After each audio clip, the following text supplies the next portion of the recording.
이어서 보도록 하겠습니다. 교재는 34페이지입니다. 요약집 34페이지 제4절 취득식인데, 취득시기가 일단은 어느 때 취득했다가 볼 것이냐, 여기 2, 3년에 한 번씩 나오는데 34회 시험 때 나왔기 때문에 작년에는 제가 출제가능성 낮다고 했는데 올해는 다시 높아졌다고 그랬습니다. 그래서 2개 반 하시고 취득세 어느 때 취득했다고 볼 것이냐 한번 보겠습니다. 취득시기가 의미가 있는 것은 왜 그러냐면 취득세 납세무 성립 시기가 되기 때문에 그렇습니다. 취득세는 어느 때 납세무가 추상적으로 성립하느냐? 취득하는 때. 그랬죠? 취득하는 때. 그러니까 시험에서 취득 시기가 납세무 성립 시기가 되고 납세무 성립 시기가 취득하는 때다 보니까 시험 문제가 나올 때 다음 중 지방세법상 취득 시기에 관한 설명이다. 옳은 것은 틀린 것은, 이렇게 문제가 나오기도 하고 34회 시험처럼 다음 중 취득세 납세무 성립에 관한 설명이다. 옳은 것은 틀린 것은, 이렇게 나옵니다. 그러니까 성립 시기, 취득 시기 같은 말이라고 생각하시면 되겠습니다. 여러분들 같은 말로 이해하시고요. 자, 그 다음에 취득세 또 신고납부위원회 기산점이 되죠. 취득세는 취득일로부터 60일의 원칙 신고납부합니다. 언제부터 60일에 신고납부할 것이냐. 하루만 딱 지나도, 신고기간 하루만 지나도 가산세인데, 그래서 신고납부위원회 기산점이 되니까 의미가 있다, 그런 얘기입니다. 그러면 취득시기 우리 한번 보도록 하겠습니다. 교재 보시면 제4절 취득시기요. 자, 별표시 2개 반이고 한번 봅니다. 먼저 취득시기는 취득 원인에 따라 취득시기가 다양한데요. 유상승계취득이요. 매매 같은 유상승계 취득의 취득시기는 원칙 언제냐 그러면, 원칙은 언제입니까? 사실상 잔금지급이에요. 실제로 잔금의 전부를 주고받은 날입니다. 계약상 잔금지급 아니에요. 원칙은 사실상 잔금지급이에요.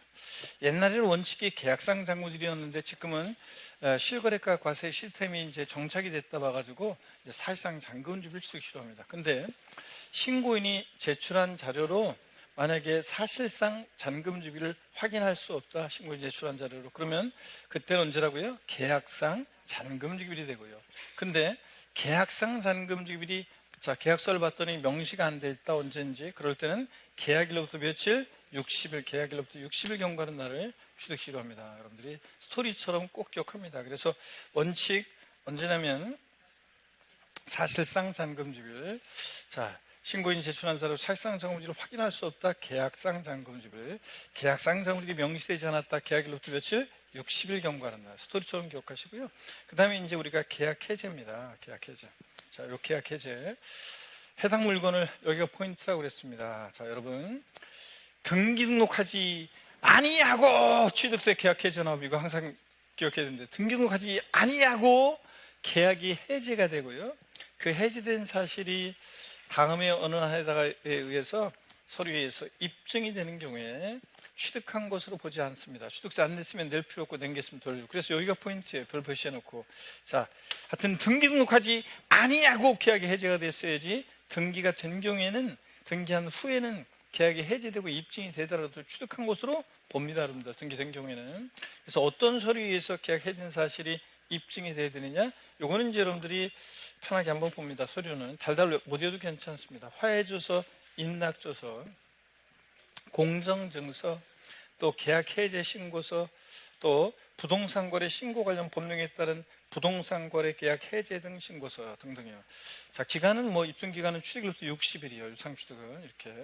하여튼 이런 서류에서 입증될 때 취득한 걸 보지 않습니다. 등기 등록하지 아니했어야지, 아니하고지. 등기 등록한 후에는 하여튼 계약 해제되고 입증이 되더라도 취득한 것을 봅니다. 그 다음에 연부 취득의 경우를 보겠습니다. 연부 취득의 경우에는, 연부 취득은 원칙 언제냐면 사실상 연부금 지급일이요. 그래서 매해 사실상 그 지급되는 연부금 지급일마다를 취득시로 한다고 했습니다.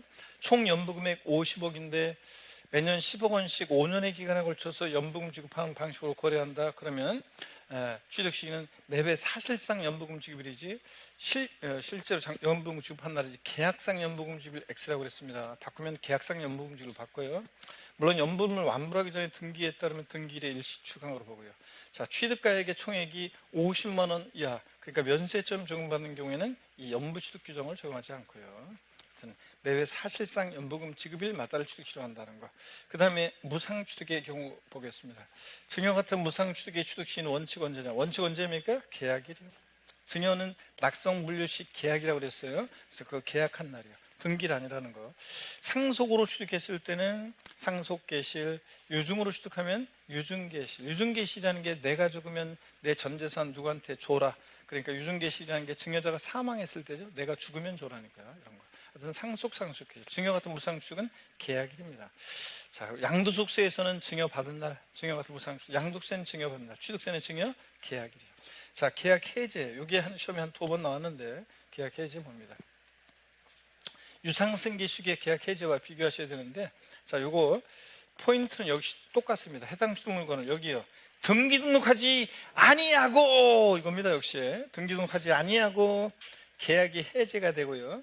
해제된 사실이 다음 어느 하나에 해당하는 서류에서 입증될 때 취득한 것으로 보지 않습니다. 똑같습니다. 이거 이렇게도 나오고 등기 등록한 후로 바꿔서 나왔는데 등기 등록한 후에는 계약 해제되고 입증이 되더라도 취득한 것으로 봅니다. 반드시 여기 확인합니다. 등기 등록하지 아니하고 계약 해제가 되는지 꼭 확인하셔야 됩니다. 어떤 서류에서 해제된 사실이 입증돼야 되느냐? 역시 달달 외울 건 아니고 화해조서, 인락조서, 자, 그 다음에 공정증서, 또 계약 해제 신고서 같은 건데, 유상승계식의 계약 해제 입증 서류는 4가지인데 얘는 3가지, 기억니은 지급본까지만 있죠.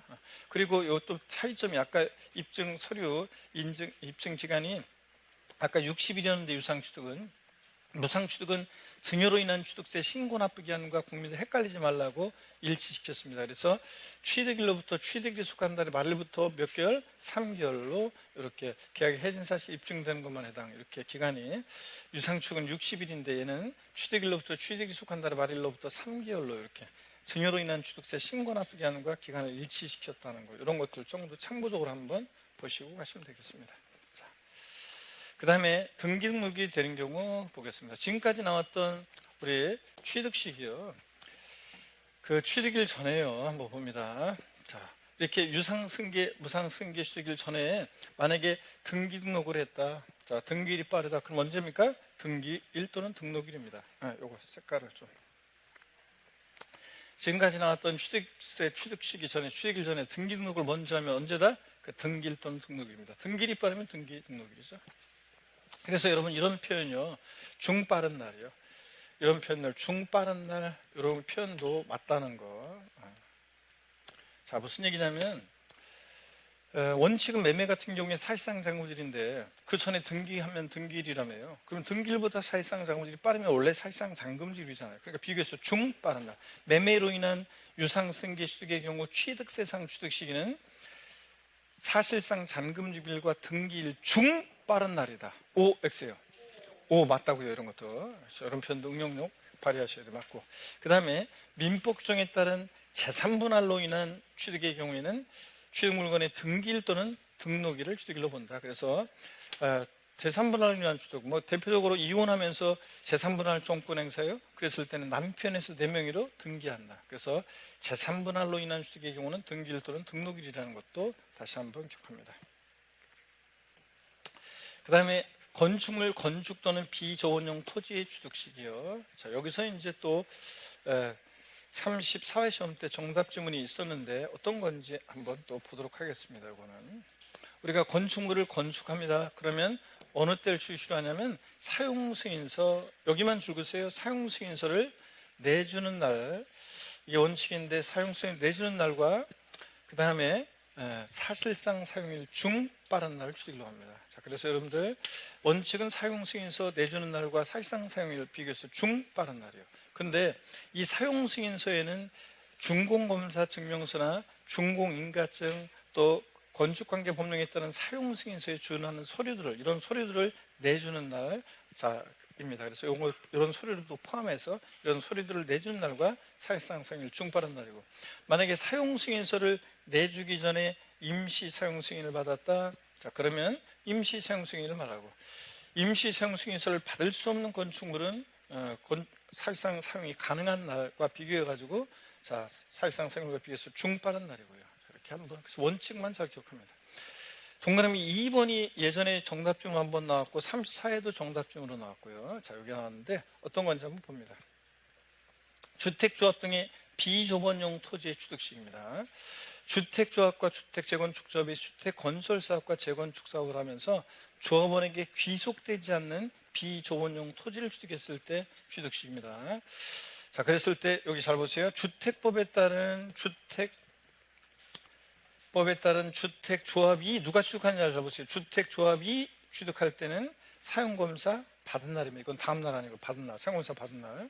근데 법을 잘 보세요. 도정법에 따른 주택재건축조합이 취득하거나 그랬을 때는, 도정법에 따른 주택재건축조합이 취득했을 때는 소유권 이전고실의 다음 날, 양도소득세에서 환지처분 공고일, 취득세, 소유권 이전고실 이런 거는 항상 뭐 다음 날 있는지 꼭 확인하셔야 되겠습니다. 다음 날을 꼭 확인하시고. 근데 요거 26회 시험이니까 예전에 25회 시험 때 나올 때는 소유권 이전고시 1 이렇게 해가지고 다음 날 쏙 빼가지고 한 번 나왔고, 그 다음에 34회 나왔던 것은 34회 때 나왔던 것은 소유권 이전고시 다음 날이 아니라 준공인가, 이거를 어떻게 바꿨어요? 34회 시험 때는 준공인가 고시일에, 준공인가 고시일에 다음 날로 바꿨습니다. 준공인가 고시일 아닙니다, 여러분들. 요거로 바꿔서 한번 나왔고. 자, 그래서 소유권 이전고시일의 다음 날, 소유권 이전고시 1 이름 틀려요. 다음 날 꼭 확인하시고. 주택법에 의한 주택조합이 취득할 때는 사용검사 받은 날, 도정법에 따른 주택재건축조합이 취득할 때는 소유권 이전고시일의 다음 날. 어떤 수강생은 요거 법이 이거 주택법보다 이게 도정법이 법이 기니까 이것도 기니까, 글자가 기니까 이것도 길어요. 이렇게 해가지고 뭐 그렇게 했는데, 뭐 그렇게라도 기억하면 돼. 글자가 이게 더 길으니까 기른 거로 해가지고 저는 기억한다고 하는데, 그것도 괜찮아요. 그것도 좋은 방법이야. 자, 모르고 가도 답으로만 가면 돼. 그죠? 어떻게 외우든 어떻게 기억해가지고 자기 나름대로 뭐 어떤 방법을 기억하든 기억해가지고 답만 고르면 됩니다. 자, 그 다음에 토지 지목 변경의 경우를 보겠습니다, 여러분.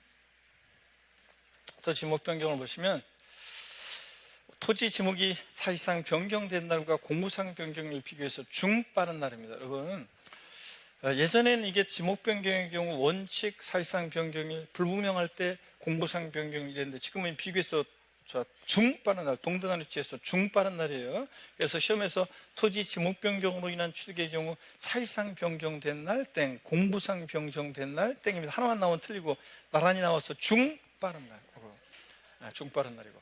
그 다음에 예외는 뭐 그냥 한번 읽어두시면 돼요. 만약에 토지 지목 변경 이전에 사용하는 부분이 있다, 그럼 지가 사실상 사용한 날이고, 이건 그냥 뭐 토지 지목 변경 이전에 사용하는 부분이 있으면 사실상 사용한다. 매립간 초월이나 토지 원시 취득이요. 이게 이제 또 시험에 또 정답중으로 한번 나온 적이 있는데, 공사준공 인가일이요. 공사준공 인가일인데 이거 등기일로 바꿔서 한번 색깔을, 자, 등기일로 바꿔서 나온 적이 있어요. 공사준공 인가일인데 등기일로 바꿔서 나온 적이 있는데 등기일 X입니다. 공사준공 인가일 전에 사용승낙이나 허가받았다, 그러면 그 사용승낙일 허가일, 그와 사실상 사용일 비교해서 중빠른 날이고. 자, 예외는 한번 읽어보시면 돼요. 그냥 공사준공 인가일, 매립간 소의 토지 원시 취득, 등기일 아니라는 거. 민법 규정에 따른 민법 245조 및 247조에 따른 점유로 취득하는 경우, 점유로 취득하는 경우에는 언제라고요? 등기일 또는 등록일입니다. 이거 점유개시일도 아니고 점유개시일도 아니고 시효만료일도 아닙니다. 점유개시일, 시효만료일 아닙니다. 바꾸면 양도세랑 헷갈리라고 점유개시일로 또는 시효만료일로 바꿔요. 아니고 등기일 또는 등록일입니다. 자, 이렇게 해놓으시고, 이거 어떤 거냐면 점유로 취득한 부동산의 경우 취득시기요. 이거 이런 거라고 그랬습니다. 평공연하게 소유사로 타인의 토지 20여 년 전에 점유개시했고, 그 다음에 20년에 시효가 만료했고 나중에 등기를 하게 됩니다. 자, 그랬을 때 양도소득세에서는 이렇게 점유개시일로 소급하죠. 그래서 양도소득세상의 점유시효득한 부동산에, 자, 글씨가 양도소득세상의 시효취득한 부동산의 취득시기는 점유개시일로 소급합니다. 이렇게. 근데 취득세에서는 점유로 취득한 부동산의 취득세상의 취득시기는 등기일 또는 등록일이라는 거. 양도소득세랑 헷갈리지 말고 이렇게 비교합니다, 여러분들. 이 얘기입니다. 자, 그래서 양도세에서는 점유개시로 소급하고 취득세에서는 등기일 또는 등록일이라는 거. 자, 이렇게 해서 바꾸면 점유개시나 시효만료를 바꿔요. 점유로 취득한 부동산 취득시 꼭 알아둡니다, 여러분들. 꼭 알아두시고 좋습니다. 그럼 이렇게 해서 우리가 쭉 받고 다음 페이지 넘어가서 보니까 이제 과세 표준이 나오네요. 자, 그러면 취득세, 취득 시기를 봤는데 문제를 한번 풀어보겠습니다, 여러분들. 자, 지방세법상 취득세, 취득 시기에 관한 설명으로 틀린 것은 그랬습니다, 여러분들. 먼저 상소로 인한 취득의 경우 상속계실, 그죠? 증여로 인한 취득은 증여계약일, 그리고 상속계실, 사실상 잔금지기를 확인할 수 있는 유상승계수의 경우 계약상 잔금주. 그래요? 아닙니다. 사실상 잔금주를 확인할 수 있으면 사실상 잔금지급일입니다. 사실상 잔금지를 확인할 수 없을 때 계약상 잔금지급일이지. 유상승계수의 경우로서 계약상 잔금지급이 명시되지 않았다. 그럼 언제? 계약일로부터 60일 경과하는 날. 연부취득의 경우에는 그 사실상 연부금 지급일마다를 취득시로 합니다. 계약상 연부금 지급일 아니고. 증여 같은 무상취득은 언제고요? 계약일. 증여는 악성분리식 계약일이고. 이렇게. 그래서 정답은 2번이 틀렸습니다. 이건 쉽게 지금 했고요, 제가. 자, 그 다음에 취득세 과세 표준은 뭐 작년에 35회 시험 때는 제가 무조건 나온다고 했는데 무조건 나왔고, 올해도 또 과세 표준은 또 중요합니다. 그래서 잘 여러분들이 보셔야 됩니다. 그래서 올해도 또 중요하다. 자, 별표 3개 해놓고요. 올해도 또 원래는 이제 작년에 출제됐으니까 올해는 출제 안 될 수도 있다, 이렇게. 그런데 작년만큼은 아니지만 작년에는 무조건 나온다였고, 재작년에 개정이 됐는데 전면 개정이 돼서 너무 복잡하게 많이 개정되면 그 해에는 출제를 안 하는 경향이 있어요. 왜냐하면 출제자가 수험생들을 배려, 아주 숙제가 좀 덜 됐을 거예요. 공부가 덜 됐을 것이라는 배려도 있겠고, 본인도 개정된 내용에 대한 숙제가 덜 될 수도 있고, 그래가지고 연구가 덜 되고, 그러니까 전면적으로 단순한 개정이 아니라 전면 개정된 그런 것들은 되게 그 해 출제 안 되고 그 다음에 이제 복잡한 것들은 다음에 출제하는 경향이 있어가지고, 이게 자 34회 시험 때는 무조건 나올 차례였어요. 그래서 제가 무조건 나온다고 했고, 35회는 무조건 나온다고 했고 무조건 나왔습니다. 34회 안 나왔기 때문에. 올해는 작년만큼은 아니지만 또 중요한 내용들이 출제 아직 안 된 게 있어가지고, 그래서 올해 또 나올 수도 있습니다. 그래서 잘 보셔야 되고, 먼저 취득세 과세 표준의 기준인데요. 자, 보기 전에 이제 우리 스트레칭 한번 하고 또 본격적으로 보겠습니다. 목 운동부터요. 하나, 둘, 셋, 네, 반대로 하나, 둘, 셋. 네. 허리도 여러분요, 좌로 우로 돌립니다. 아이고, 자, 기지개도 화끈하게 제낍니다. 어깨도 돌리시고. 좋습니다, 여러분들. 마스크, 요새 코로나 또 유행이라는 둥, 뭐, 감기가 요새 뭐, 머리가 아프고, 뭐, 코로나 증상과 유사하다는 둥 막 그러더라고요. 마스크 잘 쓰고 다니고, 본인이 좀 증상이 안 좋다 그러면, 우리 모두를 위해서 마스크를 쓰고 와야 돼요, 여러분들. 그죠? 그래야지 그냥 그 증상이 있는데도 그냥 아치그러면서 온 사방에 비말다 퍼뜨려가지고, 그러지 않도록. 저 같은 경우에는 뭐 그 가족이 누가 뭐 안 좋다 그러면은 그냥 집에서도 증상이 안 좋다는, 걸린 것 같다는 둥 뭐 그러면은 마스크 딱 쓰고 피해 다닙니다. 가족들 피해 다니고, 슬슬 피해 다니고 막 그렇게 합니다. 그래서 그리고 막 일하고 있는데 그 서재방에 들어와서 막 말 시키고 그러면 자꾸 막 이렇게 고개를 돌리고 일하는 척 하면서 안 보고 막 대답하고 막 그러면서 바로 막 환기시키고 막 이렇게 하면서 나름대로 막 노력하고 있어요. 진짜 여러분, 제가 아프면은 골치 아프잖아요. 여러 가지 아프면 가끔씩 코로나가 걸려가지고 막 감기 독감 심하게 걸려서 겨울에도 막 휴강들하고 그랬어요, 교수님들. 그래서 막 그러면 우리는 안 좋은 게, 일반 공무원 같은 일반 직장인들은 병가 내거나 연차 쓰거나 이렇게 하면 되는데, 저희는 저 강의 휴강 오늘 말하긴 좋아. 그냥 휴강해. 그냥 오늘 휴강 몸이 안 좋아서 못하겠습니다. 목이 안 좋아서 휴강이요. 그러면 휴강하는 건 좋은데 뭐예요? 여러분들이 또 이제 오시려고 했다가 이제 그런 것도 있지만, 또 저희들 언젠가는 다 그걸 진도를 맞춰내려면, 진도 채워내려면 그만 힘들잖아요. 그냥 골치 아파집니다. 진도 한번 밀리기 시작하면 골치 아파져. 그렇기 때문에 우리는 몸이 아프더라도, 저는 같은 경우 어디로 오는데 제일 최선의 방법, 안 아프는 게 제일 좋은 방법이잖아요. 그래서 안 걸리기 위해서 하여튼 온갖 방법을 다 씁니다, 저 같은 경우에. 예전에 코로나 때도 그랬는데 지금 요즘도 그래요. 지하철에서는 무조건 마스크 씁니다. 제가 일주일에 딱 한 번 지하철 타고 제가 다니는데, 딱 지하철 탈 때는 무조건 그 마스크를 쓰고요. 그렇습니다. 그래서 그리고 버스 같은 거는 버스는 얼마 전에 한번 타봤는데 버스 타는데 간만에 타니까 이거 딱 타면서 뭔가 딱 찍어야 되는데 없어. 그래가지고 막 두리번거렸더니 그 막 저 기사분이 막 뭐라고 하더라고요. 막. 그래가지고 보니까 이쪽에 찍는 게 있더라고요. 버스마다 다른 건지 어떻게 제가 탔던 느낌과 달라가지고. 그런데 하여튼 뭐 버스 딱 타면은 또 그런 것도 버스도 타면 마스크 쓰고 이렇게 하면서 가급적이면 사람 모인 곳에서 마스크 쓰고 있습니다. 그래서 뭐 안 걸리려고 노력은 많이 하는데 복불복입니다. 어쩔 수 없습니다. 걸리려면 걸리는 건데 그래도 최대한 조심하고 여러분들도 건강 잘 챙기시고요. 이럴 때 아프면 남들이 다 안 알아주고 가족들이 다 아파 죽겠는데 그냥 안 알아주고 막 그러잖아요. 그래서 주부들은 나 몸 아파 죽겠는데 뭐 애들이나 신랑이 이거 해라 저거 해라 막 요구사항 많고 그거 해야 되고 그러면 그래도 공부도 해야 되는데 머릿속에는 안 들어오고 막 이렇게 힘들어집니다. 그러니까 건강 잘 챙기시고요. 자, 과세표준의 기준 봅니다. 취득세 과세표준이요. 취득세는 우리 과세표준 곱하기 세율에서 산출세 구합니다. 그럴 때 과세표준이라는 것, 세금 계산의 기초가 되는 가액이나 수량인데 과세표준이요. 취득 당시 가액으로 합니다. 과세표준의 기준은 취득 당시 가액으로. 등록면허세는 등록 당시 가액이고. 그래서 시험에서 취득세 과세표준은 취득 당시 가액으로 하잖아요. 기준이. 그러다 보니까 시험에서 문제에서 취득세 과세표 뭐 이러이러한 경우는 이것을 취득세 과세표준으로 한다. 이런 표현도 나오지만 또 이러이러한 경우에는 이것을 취득 당시 가액으로 한다. 이렇게 표현이 나와요. 이것을 취득 당시 가액으로 한다.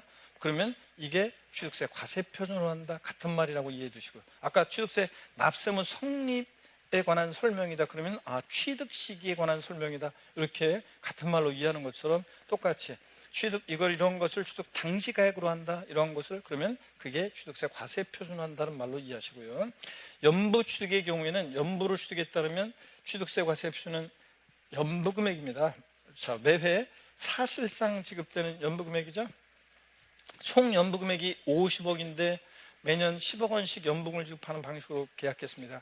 계약서상으로 첫 해 지급하기로 한 연부금액은 10억인데 실제로는 8억 지급됐다면 8억 원. 사실상 지급된 연부금액을 과세표준합니다. 취득금액에 포함되는 계약보증금을 포함해서요. 자, 취득 원인에 따라서 취득세 과세표준은 달라지는데요. 그럴 때 부동산 등을 무상으로 취득했을 때 취득세 과세표준입니다.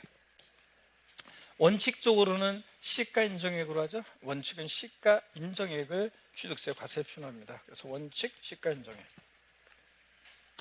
자, 원칙은 시가 인정액인데 시가 인정액이라는 게 뭐냐? 여기 더 알아보기에 나와 있죠. 플러스 내용에서 시가 인정액. 시가 인정액이라는 것은 매매 사례가액, 감정가액, 공매가액 등 법령이 정한 바에 따라 시가로 인정되는 가액을 말합니다. 자, 취득일 전 6개월부터 취득한 후 3개월 내 이 평가기간 동안에 만약에 매매가 있었으면 매매가액, 감정받은 게 있으면 감정가액, 공매, 경매가 있었으면 그 공매, 경락가액 등을 우리가 시가 인정액으로 합니다. 근데 이 시가 인정액이 만약에 둘 이상이다, 시가 인정액이 이게 2개 이상이다, 이 평가기간 동안에 시가로 인정되는 가액이 2개 이상이다. 그럼 취득일 전후로 해서 가장 가까운 날에 대한 가액으로 한다고 했습니다.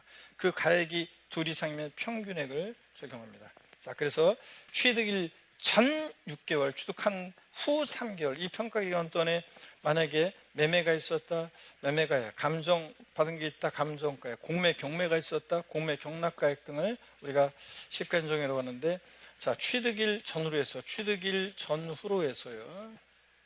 취득일 전 6개월, 취득한 후 3개월, 요 평가기간 동안에 만약에 감정받은 게 있어요. 요 기간 동안에 감정받은 게 있고 감정가액이 있는데 요 감정가액이라는 게 잠깐만요.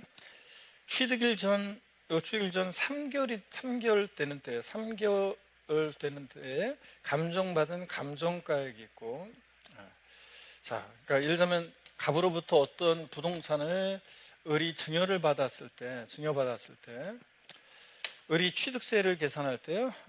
근데 취득하고 나서 만약에 이거 증여로 취득하고 나서 1개월이 되는 때 만약에 매매가 있었다. 자, 그러면 매매가 있었습니다. 그러면 이렇게 이 평가 기간 동안에 지금 이렇게 시가로 인정되는 가액이 2개 이상이잖아요. 원래는 이런 것들을 시가 인정액으로 하는데 이 시가로 인정되는 게 2개 이상이다. 그러면 취득일 전후로 해서 어떻게 한다고요? 가장 가까운 날에 대한 가액으로 한다고 했습니다. 가장 가까운 날에 대한 가액. 이거죠. 지금 여기서는 이거를 시가 인정액으로 합니다. 그래서 이걸 과세 표준화한다 그런 얘기입니다. 자, 이런 얘기고 이렇게 이해해 두시고 여러분들. 네? 자, 이런 걸 시가인정액으로 하고, 시가인정액이 이 기간 동안 평가 기간 동안 2개 이상이면 취득일 전후로 해서 취득일로부터 가장 가까운 날에 대한 가액으로 하고요. 이런 얘기. 자, 그 다음에 이어서 봅니다. 다시 올라가서 보니까요, 시가인정액으로 하는 게 원칙인데, 상속으로 취득했을 때요, 우리가 상속으로 인한 무상취득의 경우 취득세 과세표준은 어떤 거로 하냐? 상속으로 취득했을 때는 뭘 과세표준한다고요? 시가표준액. 자, 우리가 무상취득의 경우 원칙적으로 시가인정액으로 하는데, 상속으로 인한 취득만 시가표준액으로 하잖아요. 지방세과세 시가표준액으로. 그러니까 특이하니까 시험에서 이걸 낸 거예요. 작년에 옳은 거 올라라 문제 정답 쓰면 이거였는데, 제가 맨날 저는 반대로 이게 특이하니까 작년에 제가 계속 문제 낼 때, 막판까지도 계속 문제 낼 때 상속으로 인한 무상취득의 경우 취득세과세 표준은 시가인정액으로 한다 이렇게 바꿔서 저는 계속 냈거든요. 그런데 작년에 옳은 것으로 그냥 나왔었어요. 이게 정답이었습니다. 그러니까 사람마다 심리가 똑같다고 그랬어요. 문제를 낸다, 이 동네에서 문제 낼 때 제가 딱 보면 이게 특이하잖아요. 얘만 튀잖아요. 그러니까 그거를 갖다 문제로 이렇게 내는 건데, 사람의 심리가 비슷하다고 그랬습니다. 하여튼 상속으로 인한 무상취득 취득세과세 표준을 시가인정액으로 한다면 틀려요. 시가표준액으로 합니다. 시가표준액 1억 원 이하 부동산을, 시가표준액 1억 원 이하 부동산을 만약에 증여로 취득했다, 상속을 제외하고, 그러면 얼마 안 되잖아요. 이거는. 그러니까 시가인정액과 시가표준액 중에서 우리 같은 납세자가 정하는 가격으로 하고, 자, 그 다음에 상속도 아니고 시가표준액 1억 원 이하 부동산도 아니고, 자, 일반적인 증여로 인한 무상취득의 경우, 증여로 인한 무상취득은 뭐로 한다고요? 시가인정액으로 합니다. 시가인정액으로. 근데 시가인정액을 산정하기 어렵다. 자, 그럴 때는 뭐로 한다고요? 시가표준액이요. 자, 그래서 취득세 과세표준에서 절 보세요. 잘 모르겠다 그럼 뭐로 한다? 시가표준액. 취득세 과세표준 잘 모르겠다 그러면 시가표준액입니다. 여러분들 주의하시라고 그랬습니다. 자, 그 다음에 부담부 증여의 경우를 보겠습니다. 부담부 증여의 경우에 수증자가 인수하는 이 채무인수액 상당액 부분과 또 시가인정액에서 채무담액을 뺀 잔액 부분이요, 비교해 봤을 때 우리가 채무액 상당액이요, 증여자가 갚을 돈을 수증자가 대신 갚아주니까 수증자는 증여자한테 채무 면해주는 대가를 주고 취득했다고 봤잖아요. 자, 그랬을 때 채무액 상당액 부분은 뭐라고요? 유상취득, 보니까 유상취득의 과세표준 적용하고, 시가인정액에서 채무담액을 뺀 잔액 5억에서 3억 뺀 2억 부분은 공짜로 받았으니까 이거는 뭐로? 무상취득의 과세표준 적용하고요. 무상취득을 보니까 무상취득의 과세표준 적용하고, 뒤바꿀 수 있습니다. 이거 채무액 상당액 부담부 증여의 경우 수증자가 인수하는 채무인수액 상당액 부분은 무상취득의 과세표준을 적용한다고 바꿔요. 아셨죠? 그러면 유상취득으로 보고, 시가인정액에서 채무담액을 뺀 잔액 부분은 무상취득의 과세표준을 적용합니다. 무상취득을 보니까. 자, 이거 다 그래서 중요합니다, 여러분들. 그래서 이 취득 원인에 따른 과세표준 당연히 올해도 역시 또 중요하니까 잘 표 내용을 잘 알아두시고요. 자, 그리고 이제 그리고 유상취득의 경우에 과세표준을 보겠습니다. 유상취득의 과세표준을 보시면, 유상취득의 경우에는 원칙적으로 사실상 취득가액으로 합니다. 여러분, 유상취득의 과세표준은 원칙적으로 뭐로 한다고요? 사실상 취득가액으로 합니다. 자, 근데 사실상 취득가액으로 하는데, 다만 부당행위 계산의 경우요. 자, 부당행위 계산의 경우 이때는 어떻게 하느냐? 부당행위 계산이라는 게 뭔지 잘 보세요. 지자체장은요, 지자체장은 지방세 기본법 중에 따른 특수관계인 간의 거래로, 자, 남남 사이는 해당되지 않아요. 특수관계인 간의 거래로요, 그 취득에 관한 조세 부담을 부당하게 감수시킨 행위 또는 계산한 것으로 인정되는 경우, 줄여서 이것을 부당행위 계산이라고 하는데, 부당행위 계산이 있다, 특수관계자 간에. 그러면 자, 사실상 취득가액의 규정에도 하는 규정에도 불구하고 유상취득의 경우에 시가 인정액을 취득 당시 가액으로 결정해야 한다니고 할 수 있답니다. 자, 그래서 여러분 뭐로 하냐? 여기 포인트예요. 시가 인정액으로 하는 게 이게 포인트예요. 바꾸면 뻔하지 뭐. 지자체상은 특수관계인 간의 거래로 조세의 부담을 부당하게 감수시키는 행위 계산인 것으로 인정되는 때는 시가표준액을 취득 당시 가액으로 결정할 수 있다고 바꿔요. 지자체장이 시가표준액으로 한다? 그럴듯하잖아요. 아니고 뭐로 한다고요? 시가인정액으로 합니다. 시가인정액으로. 부당이익 계산이 따르면 시가인정액으로 한다는 거 포인트예요. 그래서 시가인정액으로 한다. 이게 포인트입니다. 시가순액으로 바꿔요. 자, 부당이익 계산이 있을 때. 자, 근데 여기 또 봅니다. 여기 이 부당행위 계산의 결정 어떻게 판단하는지 보세요. 부당행위 계산이라는 것은 어떻게 판단하느냐? 먼저요, 요건이요. 특수관계인으로부터요. 첫 번째 요건입니다. 시가인정액보다 무슨 가격으로? 낮은 가격으로. 포인트. 낮은 가격으로. 자, 부동산을 취득한 경우로서 시가인정액과 사실상 취득가액의 차액이 금액으로 얼마? 3억 이상 차이 나거나, 금액으로 3억 이상 차이 나거나, 또는 시가인정액의 몇 프로? 5% 차이가 난다. 자, 그러면은 부당행위 계산이 있다고 봐가지고 얘네들 계산을 부인하고 지자체장이 무엇으로요? 시가인정액으로 과표 결정합니다. 시가인정액으로. 이 얘기를 꼭 알아두시라고 그랬습니다, 여러분들. 자, 그 예를 소개 쭉 드렸었는데, 자, 시간이 조금 그렇긴 한데 한번 보겠습니다. 이거 이런 거라고 했습니다, 여러분들. 자, 101동 101호, 102호, 103호 똑같은 아파트입니다. 똑같은 평형에 101호에 대해서 갑과 을이 101호 매매가 있었습니다. 101호를 매매했는데요. 요거 시가 표준액은 예를 들어서 시가 표준액은 뭐 6억이었습니다. 지방세가 시가 표준액. 근데 을이 취득했다고 신고한 사실상 취득한 가격이 예를 들어서 여기 사실상 취득했다고 신고한 가격이 10억이었습니다. 근데요, 시가 표준액을 8억으로 하겠습니다. 사실상 취득했다고 신고한 게 10억이었습니다. 그런데 이 자산 취득일 전 6개월 취득한 후 3개월 기간 동안에 103호가 똑같은 평형의 거래가 매매가 있었는데 그 매매 사례가액이 매매가 있었는데 이게 얼마의 거래가 있었냐면 만약에 15억의 거래가 있었어요. 자, 그랬을 때 자, 남남 사이 같으면 보세요. 15억에 거래되는 것을 내가 금매로 10억에 갑이라는 사람이 팔았어요. 그러면 갑은 바보고 너무 급했나 보네요. 을은 땡 잡은 건데 알고 봤더니, 자 보세요. 알고 봤더니 얘가 형이고 얘가 동생이다. 그럼 얘기가 틀려지죠? 친족관계 등인 특수관계자 간의 시가 인정액보다 무슨 가격으로? 낮은 가격으로. 이 매매 사례가액, 요걸 이제 시가인정액으로 하는데, 요 매매 사례, 이걸 이제 시가인정액으로 할 때, 시가인정액보다 낮은 가액으로 거래를 했습니다. 자, 그랬을 때, 무조건 아니고 따져봐야죠. 시가인정액과 사실상 주가의 차이가 금액으로 얼마? 3억 이상 차이 나거나, 여기서는 5억 차이가 나네요. 5억 차이가 나고. 그 다음에 시가인정액의 5% 이상 또는 차이가 난다. 그러면 얘네들이 부당하게 계산했다고 봐서 지자체장이요. 자, 얘네 지자체장이 사실상 취득가액을 과세표준하지 않고 뭐로요? 시가인정액. 요 시가인정액 요 10억 이것을 취득세 과세표준으로 한다. 그런 얘기라고 그랬습니다. 그렇죠, 여러분들? 그런 얘기. 당연히 이래야지, 여러분들. 그렇다면 형제들이나 뭐 특수관계자들이 다 이렇게 할 거 아니에요, 짜고서. 자, 이런 얘기입니다. 자, 그러면 이어서 보겠습니다. 요 기준 정확하게 알아두시고요. 자, 아직 시험에 안 나왔으니까. 시험에서 요 동네에 또 나온다 그러면 과세표준에서 또 나온다 그러면 요거를 물어볼 가능성이 높아요, 여러분들. 그러니까 잘 알아둡니다. 요거를 물어볼 가능성이 높다. 올해는 요거를 물어볼 가능성이 높다는 거 잘 봅니다. 올해는 요걸 물어볼 가능성이 높다. 잘 보시고, 자, 그러면 넘어갑니다, 여러분들. 자, 원시 취득의 경우입니다. 원시 취득의 경우 취득세 과세표준은요, 사실상 취득 가격으로 합니다. 건물을 신축 재축하거나 매립간 초로 토지 취득하거나 그러면 사실상 취득 가격으로 합니다.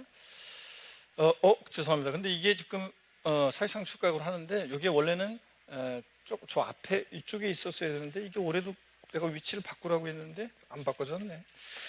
자, 어떻든 간에 유상승계 취득의 경우 이게 원래 아까 앞에 있었어야 돼요. 그러니까 36페이지 있어야 돼요. 근데 내가 위치를 바꾸라고 했는데 올해도 안 바꿔졌네. 자, 한번 보겠습니다. 원래는 이게 아까 여기 있었어야 돼요. 원래는 요 유상취득 요 동그라미 1번 아래에 원래는 요게 어디로 위치로 가 있어야 되냐면 원래는 자 보세요. 위치가 여기로 가 있어야 됩니다. 원래는 여기로. 동그라미 1번과 2번 사이에 원래 요쪽에 아까 그 내용이 가 있어야 돼요. 이 내용이 왔어야 되는데 자 그런 얘기고, 다시 한번 봅니다. 고기가 있어야 되는데 어떻게 엉뚱한 데로 갔네. 자, 그럴 때 편집하면서 좀 어려워가지고 그렇게 된 것 같아요. 자, 여기 보세요. 유상승계 취득시 취득 당시 가액이요. 자, 유상취득시 취득 당시 가액인데, 이건 부동산 등을 유상거래로 매매, 교환 등 취득에 대한 대가를 지급한 거래로 승계취득한 경우예요. 자, 취득 당시 가액이라는 것은 뭐냐? 즉 과세표준은 유상취득시 취득 당시 가액 과세표는 취득 시기 전에 해당 물건을 취득하기 위해서 다음의 자가 거래 상대방이나 제3자에게 지급하였거나 지급할 일체 비용으로서 사실상 취득가액으로 한다. 그래서 그 어떤 자가요? 납세 의무자나 아니면 신탁의 경우에는 위탁자가, 신탁의 경우는 위탁자라든가 납세의무자가 취득하기 위해서 취득 시기 전에 해당 물건을 취득하기 위해서 거래 상대방이나 제3자에게 지급하거나 지급할 일체 비용을 사실상 취득가액으로 하고, 유상취득의 경우는 이 사실상 취득가액을 취득세 과세표로 한다, 그런 얘기입니다. 여러분들. 아까 그쪽으로 가 있어야 되는 거고, 그래서 위치는 아까 이렇게 여러분들이 해서 위치는 아까 그쪽으로 가도록 이렇게 해놓으시고요. 자, 그 다음에 요 박스 내용만 그렇습니다. 박스 내용만 글로 보내는 거고, 원시 취득의 경우는 사실상 취득가액으로 하는데, 건물 신축하거나 재축하는 데 소요된 일체의 비용으로 하는데, 다만 여기 보세요. 원시 취득의 경우 법인이 아닌 자가, 개인이죠, 건축물 건축가에 취득하는 경우로서 사실상 취득가격을 확인할 수 없다. 잘 모르겠다. 뭐로 한다? 시가 표준액으로 합니다. 그런데 작년에 이걸 갖다가 뭐로 바꿨냐면 시가 인정액으로 바꿨어요. 작년에 이것을 시가 인정액으로 한다고 바꿨어요, 시험에서. 자, 그래서 많은 분들이 시가 인정액으로 이걸 바꿨는데, 지문에 저한테 배웠던 분들 중에 합격생분들이 와서 얘기하기를 제 음성이 들렸답니다. 요거 지문도 보면서 잘 모르겠다 시가 표준액. 근데 시가 인정으로 바꿔서 그러니까 아싸 틀렸구나, 이렇게 해서 제 음성 들리면서 답 맞췄다고 그랬습니다. 법인이 아닌 자가 건축물 건축가에 취득하는 경우로서 사실상 시가를 확인할 수 없다. 잘 모르겠다 시가 표준액입니다. 근데 뭐로 바꿨다고요? 시가 인정으로 바꿨습니다. 이 얘기였고, 그 다음에 취득으로 보는 경우에 과세 표준을 보겠습니다. 간주 취득의 경우인데요, 여러분. 간주 취득의 경우, 자, 토지 지목 변경으로 가액의 증가가 있을 때, 선박 차량 기장 및 종류 변경으로 가액 증가가 있을 때, 또 건축물 개수 등으로 가액의 증가가 있을 텐데, 먼저 이렇게 지목 변경 등으로 가액의 증가가 있을 때, 이런 간주 취득은 증가한 가액에 해당하는 사실상 취득가액을 과세 표준합니다. 증가한 가액에 해당하는 사실상 취득가액으로. 근데 여기 잘 보세요. 근데 다만 법인이 아닌 자가, 개인이죠, 취득하는 경우로서 사실상 취득가격을 확인할 수 없다. 잘 모르겠다 그럼 뭐로 한다? 시가표준액인데, 잘 모르겠다 그러면 시가표준액입니다. 근데 다만 토지 지목 변경은 그냥 시가표준액이 아니라 지목 변경 후의 시가표준액에서 지목 변경 전에 시가표준액을 뺀 가액으로 한다고 그랬습니다. 지목 변경 후의 시가표준액에서 전에 시가표준액을 뺀 가액, 이런 거라고 그랬습니다. 여러분들 어떤 거냐면, 자, 개인이 지목 변경합니다. 자, 개인이 지목을 변경하는데 밭에서 대로 지목을 변경합니다. 그럴 때 밭에서 대로 지목을 변경하는데, 지목 변경 전에 시가표준액이 1억이고 지목 변경 후에 시가표준액이 5억입니다. 이렇게 가액의 증가가 있을 때, 자, 근데 이 개인이 지목 변경하는데 원칙으로 지목 변경은 증가한 가액에 해당하는 사실상 취득가격인데, 다만 사실상 취득가격이 확인이 안 됩니다. 자, 그랬을 때 취득세 과세 표준 금액은 어떤 거로 하느냐? 그러면, 자, 법인이 아닌 자가 취득하는 경우로서 사실상 취득가격이 확인되지 않는다. 잘 모르겠다 시가표준액인데, 그냥 시가표준액이 아니라 지목 변경 후의 시가표준액에서 전에 시가표준액을 뺀 가액, 얼마? 4억 원. 요 사례 같으면 4억 원이 취득세 과세 표준 금액이 된다는 얘기입니다. 사례를 딱 외워두세요, 여러분들. 적어놓으시고 딱 요거 딱 사례를 외워둡니다, 여러분들이. 요거를 됐습니까, 여러분? 외워두시고 요거를. 자, 그러면 계속 이어서 봅니다. 건축물 개수의 경우는 건축물 개수의 경우요. 이 개수는 원시 취득의 과세 표준을 적용합니다. 원시 취득. 그래서 원시 취득 과세 표준을 적용하니까 사실상 취득가액으로 하고, 다만 법인이 아닌 자가 취득하는 경우로서 사실상 취득가액을 확인할 수 없다. 잘 모르겠다 시가인액으로 한다는 그 규정을 적용합니다.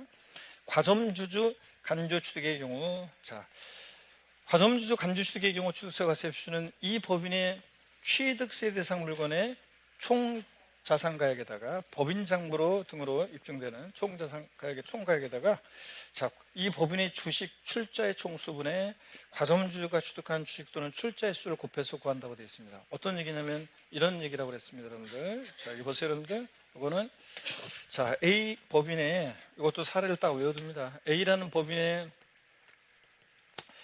에서 취득세 대상 물건에 대한 자산가액이 토지가 예를 들어서 이 법인 소유의 자산 총가액을 보니까 토지 가액이 예를 들어서 5억, 자, 건물의 가격이 예를 들어서 3억, 그 다음에 취득세 대상이 되는 차량의 가격이 2억. 뭐 시험에서는 여기다가 취득세 대상이 아닌 걸 막 집어넣고 물어볼 수도 있습니다. 자, 그리고 이 법인에서 갑주주가 예를 들어서 법인 설립 시 40% 주식을 취득했는데 다른 사원이나 주주로부터 20% 주식을 추가 취득해가지고 만약에 60%가 됐다. 그때 60%가 된 날 현재 취득세 과세 표준 금액은 얼마냐 그러면 이 법인 소유의 취득세 상물건에 대한 총가액에다가 여기다가 과점주가 취득한 주식의 취득 비율을 곱합니다. 설립 시 주식 취득을 과세하진 않지만 과점주 아니었다가 최초로 됐으니까 60% 전체 과세하죠. 그래서 과세되는 지분 비율은 몇 프로? 60%. 그래서 과세 표준 금액은 얼마다? 6억 원. 이렇게 구하는 거. 할 수 있어야 되겠습니다, 여러분들. 이거 사례를 아예 딱 요동과 뭐 적어둔 사진 찍던 거 우리 예전에 심화과정 때 다 했었던 건데 다시 한번 이렇게 사례를 기억하고 적는 사람 하나도 없는 거 보니까 다 적혀져 있었구나, 여러분들이 다. 그죠? 다 이미 다 알고 있고 그런 거라 좋습니다. 흐뭇합니다. 다 알고 있으니까. 자, 요 얘기 요거. 자, 그래서 요것도 알아두시고 이런 거 사례 문제로도 나올 수 있으니까 이런 것들 알아두시고요. 자, 좋습니다. 그 다음에 다음 보시니까 작년에 여기서 이 특례에서 이제 제가 작년에 이 특례를 강의하면서 글쎄 이 과세표준 특례는 시험에 나오면 글쎄 요거 정답 주문 아닐 것이다. 안 나오거나 아니면 나오더라도 정답 주문 아닐 것이다. 왜냐하면 과세표준 처음 나오는데 개정되고 전면 개정되고 처음 나오는데 이 중요한 내용을 바로 이렇게 이걸 자세한 내용들을 그러니까 중요한 내용들이 앞에 많은데 이걸 바로 그냥 물어볼 가능성이 높지는 않다. 그래가지고 제가 그랬었는데 여기 시험에 나왔습니다. 지문에 나와서 정답 주문 아니었고요. 먼저 어떤 걸 보냐면 지금까지 이 취득세 과세 표준 규정에도 불구하고 다음의 경우에 취득 당시 가액 산정 적용 등은 법령에 정한다. 그래서 대물 변제, 교환, 양도 담보 등 유상 거래를 원인으로 취득하는 경우에 다음 구분에 따른 가액으로 하는데 다만 특수관계인 간의 거래로요. 다만 특수관계인 간의 로부터 부동산을 취득하는 경우로서 부당행위 계산한 것으로 인정되면 부당행위 계산이 있다. 그러면 지자청이 무엇으로 과표 결정한다고요? 시가인정이요. 그래서 취득가액은 취득 당시 가액은 즉 과세 표준은 취득 당시 가액은 즉 과세 표준은 시가인정이라고 합니다. 자, 부당행위로 계산했으니까 그럴 때 대물 변제의 경우 과세 표준은 뭐가 되냐면 대물 변제액입니다. 대물 변제는 대물 변제액인데 과세 표준이에요. 다만 대물 변제액 외에 추가로 지급하는 금액이 있으면 그 금액을 어떻게 한다? 포함합니다. 제외 항상 세법은 포함 제외나 포함인 제외인지 꼭 확인하셔야 돼요. 이거 제외로 바꿔서 놨었고 다만 대물 변제액이 시가 인정액보다 적다?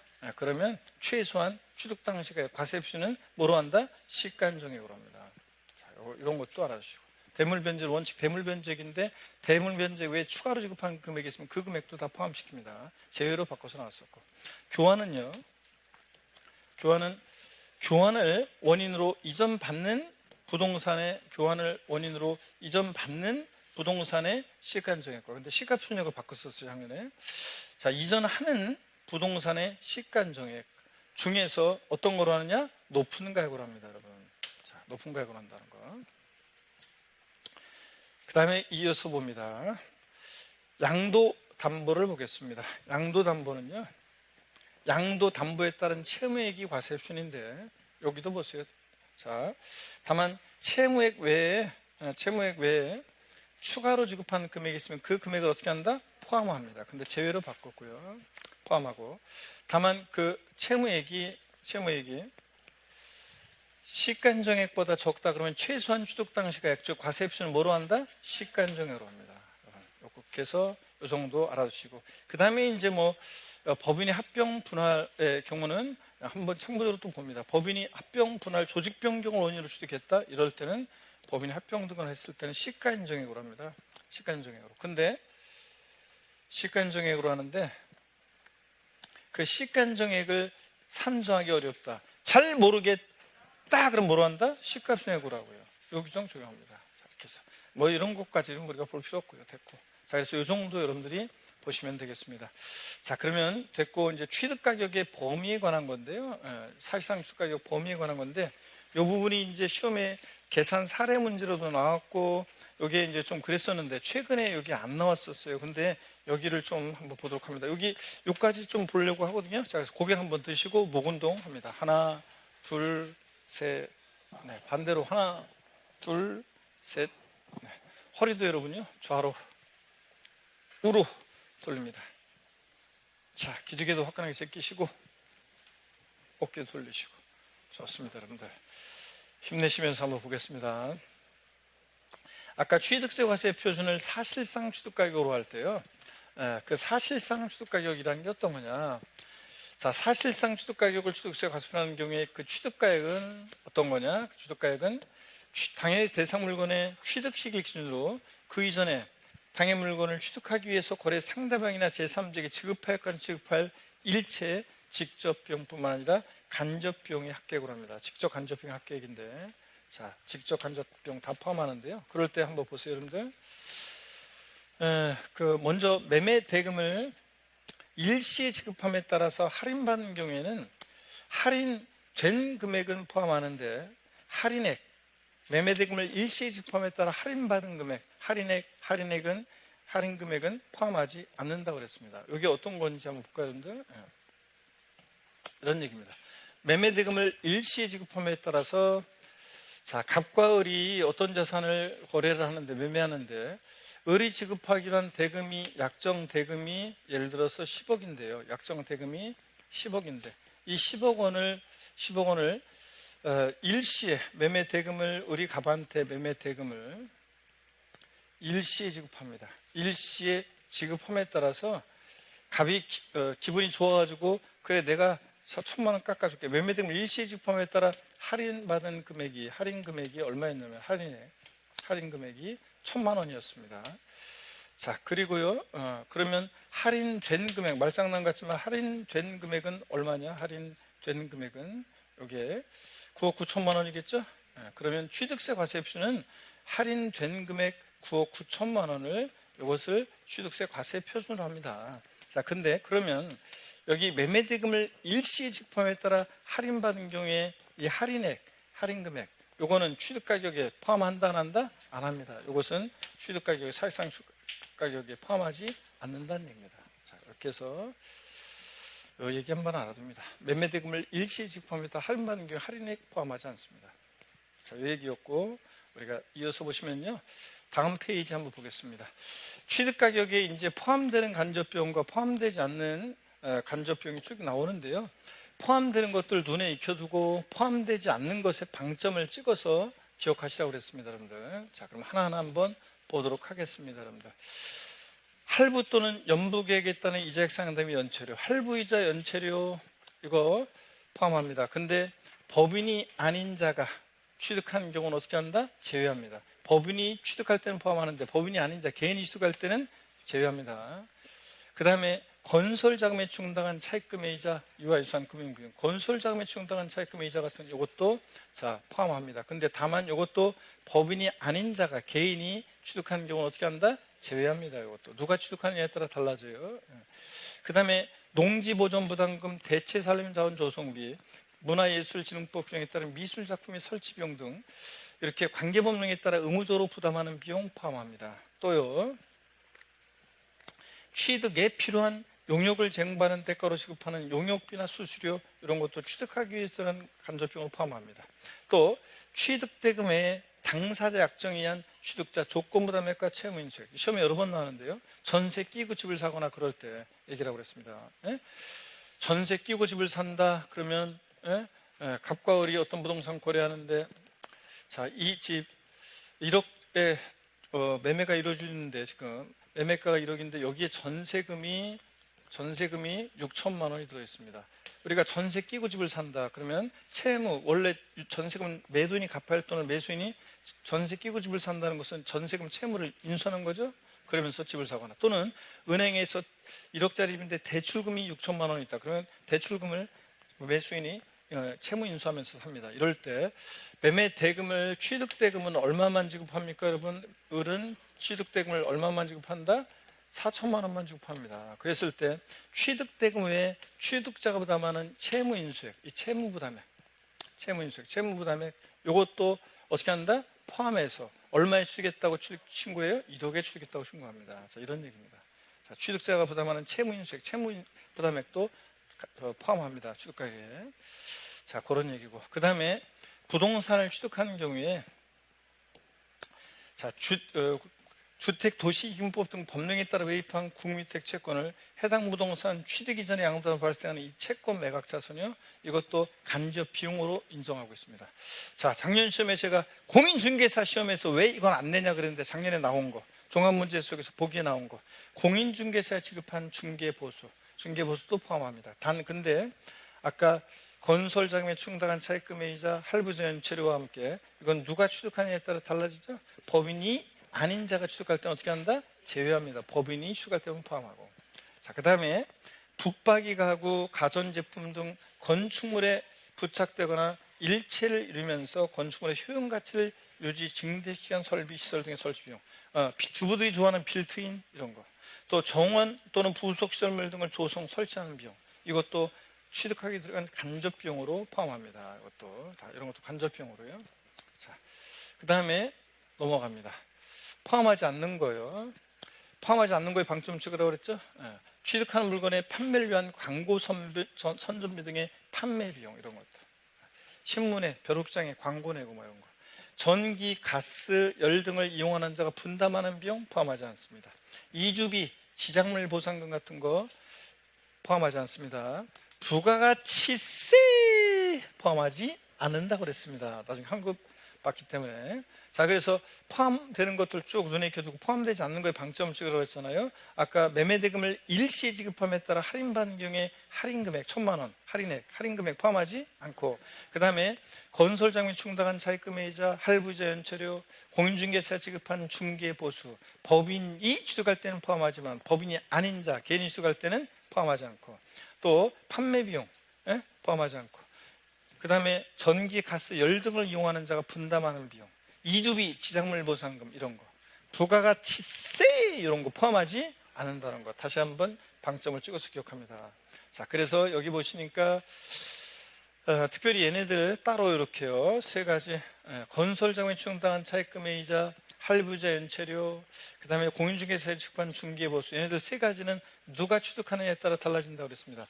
법인이 취득할 때는 어떻게 한다? 포함합니다. 근데 법인이 아닌 경우, 즉 개인이 취득한다, 개인이 취득할 때는 개인이 취득한다. 자, 그럴 때는 취득가격에서 제외합니다. 즉 사실상 취득가격에 포함하지 않습니다. 사실상 취득가격에 포함하지 않는다. 자, 그래서 포함하지 않습니다. 그래서 이렇게도 기억하라고 했죠. 법은 바른 거니까 O 포함, 법인이 아닌 자 개, 이런 개 XX 포함하지 않는다. 이렇게도 기억하라고 했죠. 개 XX, 개인이 취득할 때는 XX 포함하지 않고. 세 가지 꼭 알아두시고, 작년 시험에 이미 나왔습니다. 자, 그 다음에 부동산 등을 일괄 취득했다. 한꺼번에 취득해서 부동산 등을 일괄 취득해가지고 한꺼번에 취득해 토지 건축물 등의 취득 가격이 구분되지 않는다. 그러면 한꺼번에 취득한 가격을 토지와 건축물 등의 뭐로요? 시가 순액 비율로 나눈 금액을 각각의 취득 가격으로 한다. 그래서 이거 면적 비율 X요. 시가 순액 비율로 나눈다는 거. 자, 이렇게 한 번 한다는 거, 시가 순액 비율로 한번 눈여겨보고 갑니다. 자, 됐습니다. 그러면 이제 여기 시가 순액은 뭐 중요하지 않습니다. 다음 주에 뭐 살짝 보기로 하고요. 자, 문제 하나 풀고 마치도록 하겠습니다. 다음 주에 그리고 이제 세율이라든가 중과세율 다 보고 납세율차 등등 중요한 취득세 내용을 다 보겠습니다. 여기 보세요, 여러분들. 문제 우리가 풀고 가야죠. 자, 문제 풀고 가겠습니다. 핵심 콕 출제 예상 문제 함께 문제를 풀어볼까요, 여러분? 네, 한번 풀어보겠습니다. 취득세 과세표준에 관한 설명으로 틀린 거 그랬습니다. 취득세 과세표준의 기준은 취득 당시 가액으로 한다. 그렇죠? 취득 당시 가액. 부동산을 무상으로 취득하는 경우 지방세법 중에 따른 취득 당시 가격은 취득 시기 현재 불특정 다수인 사이에 자유롭게 거래가 이루어지는 경우 통상적으로 성립된다고 인정되는 가액, 즉 시가인정으로 한다. 그렇죠? 원칙적으로 부동산을 무상 취득하면 시가인정에, 취득 물건에 대한 시가 순액이 1억 원이 아닌 부동산을 무상 취득했다. 상속 제외하고 그러면 자 얼마 안 되니까 시가인정액과 시가순액 중에서 우리 납세자가 정하는 가격으로 하고, 자 그다음에 부동산을 유상거래로 승계 취득하는 경우에 취득 당시 가액은 취득 시기 전에 해당 물건을 취득하기 위해서 거래 상대방이나 제3자에게 지급하였거나 지급할 일체의 비용으로서 사실상 취득가액으로 한다. 그렇죠? 사실상 취득가액으로 유상취득 사실상 취득가액으로 하잖아요. 맞습니다. 지자체장은 지방세법 중에 따른 특수관계인 간의 거래로 그 취득에 관한 조세 부담을 부당히 감시키는 행위 또는 계산한 것으로 인정되는 경우에, 자 사실상 취득가액으로 하는 규정에도 불구하고 시가 표준액을 취득 당시 가액으로 결정할 수 있다 그랬습니다. 뭐가 틀렸어요? 자, 이렇게 지자체장은 특수관계인 간의 거래로 조세 부담을 부당히 감시키는 부당행위 계산이 있다 그러면 지자체장이 무엇으로 과표 결정한다고요? 시가 인정액, 시가 표준액으로 한다. 그럴듯하지만 시가 인정액으로 합니다. 시가 표준액으로 한다고 그럴듯하지만 아니고 시가 인정액으로 합니다. 자, 그래서 부당행위 계산이 있었을 때 지자체장은 시가 인정액을 취득세 과세에 표준합니다. 바꾸면 이렇게 바꾼다고요. 자, 이거 주의하시고. 자, 이렇게 해서 보셨습니다, 여러분들.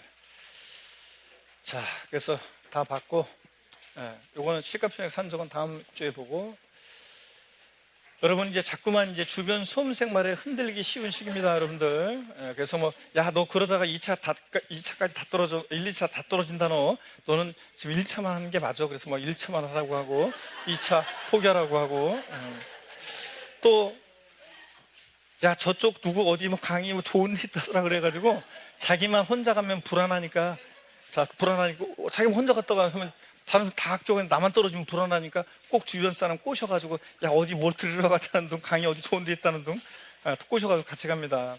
그래가지고 결국은 친구 따라 강남 갔다가 같이 또 망해가지고 또 우정이 깨지고 막 그러는데, 여러분들 저희들의 구원의 약속을 믿고 자신을 믿어야 하는 때입니다. 여러분들 왠지 눈물이 날 것 같은 고독과 외로움이 엄습하는 밤에는 자신을 안아주고 토닥여주고 응원해주고 수고 많았어 오늘도 힘내자 막 이렇게 아셨죠? 여러분들 항상 응원해 주시기 바랍니다. 여러분 언제나 저의 뭡니까? 자랑과 보람입니다. 2025년 담장의 장미가 곱게 피어나는 날에, 자 여러분 고생 많으셨고 다음 주에 씩씩한 모습으로 다시 뵙겠습니다. 고맙습니다. 수고하셨습니다.